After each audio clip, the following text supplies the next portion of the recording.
What up everyone, Clayton here, and today we're back with another Skyrim build. Today's build is called the Nord Archer.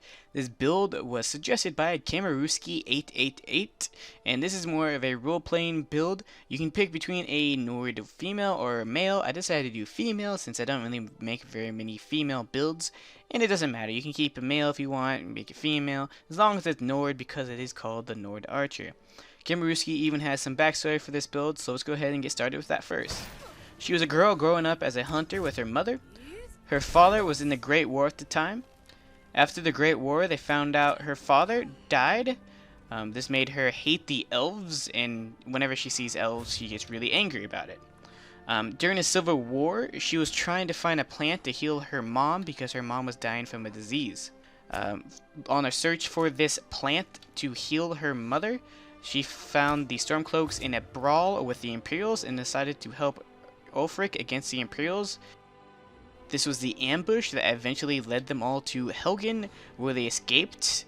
And as you escape, you would, most notably go with Ralof because he is the Stormcloaks, and you want to become a Stormcloak because you want to help fight against the Imperials who bowed their knee to the Thalmor.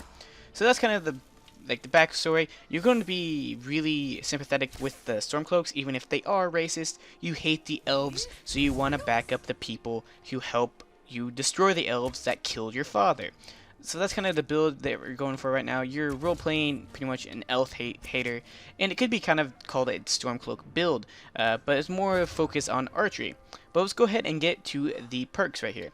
We got smithing, archery, sneak, speech, and alchemy.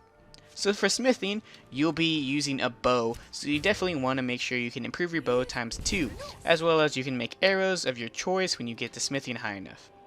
For archery, your archery is going to be your main damage, so make sure to get up every point you can into here. I would max out this tree. And sneak is really important with archery because it gives you a way to do extra damage, and sneak and archery kind of go hand in hand, so that's why I pick it for this build. For speech, you'll be using it to get more money for the war effort. This allows you to buy more materials that you can use to then make arrows, make bows, or maybe get more weapons for the war effort. Kind of a role-playing kind of skill. It doesn't really help you too much, but it also makes you get some more gold in your hands. Also, alchemy to make some poisons that you can poison your enemies. Paralyzed poisons work really well, so that way you can take down more enemies and paralyze a bunch of people. As well as you can make potions to help you out as well. The skill trees are posted in the description below in all my videos. I haven't said it for a couple weeks, but that's what you're going to be doing. So anyways, the gameplay is probably more of role-playing. What you're going to do is you want to side with the Stormcloaks and the Nords as much as you can. Any elf or Thalmor you see, you kind of want to be hostile toward them and don't really get along with them. You can kill a Thalmor if you see them, and you pretty much just want to kill all the Thalmor, all the elves, because you hate the elves. You want to make sure you get through the main Silver West quest line for the Stormcloaks, as well as you do want to get rid of the dragons who are disrupting Skyrim, because you do not want your people dying to a bunch of fucking dragons. This is kind of bullshit.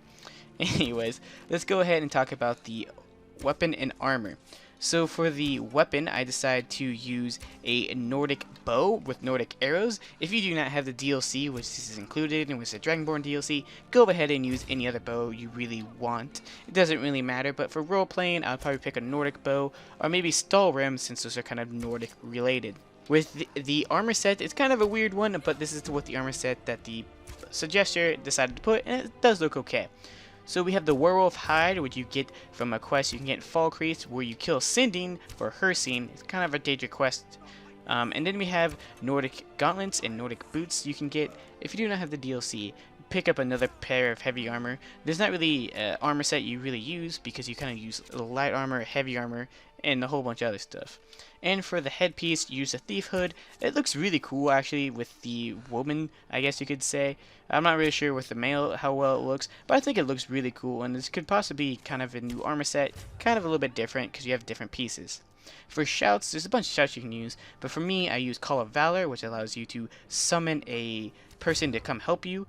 Sometimes it will summon Harken One-Eye to fight for you, as well as Frost Breath and Ice Form, since Frost is kind of natural with the Nords. And for the stat distribution, make sure you get a bunch into health. I'd probably go 80-20 between health and stamina. And that's probably going to round it out for this build.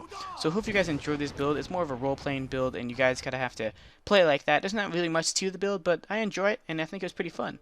So thank you guys for watching. If you guys want to check out these 2 videos here, make sure to do that. And leave your comments down below about what builds you want to see next, and make suggestions, because you'll be featured here in the video. But yeah, thank you guys for watching, and this is Clayton, signing out.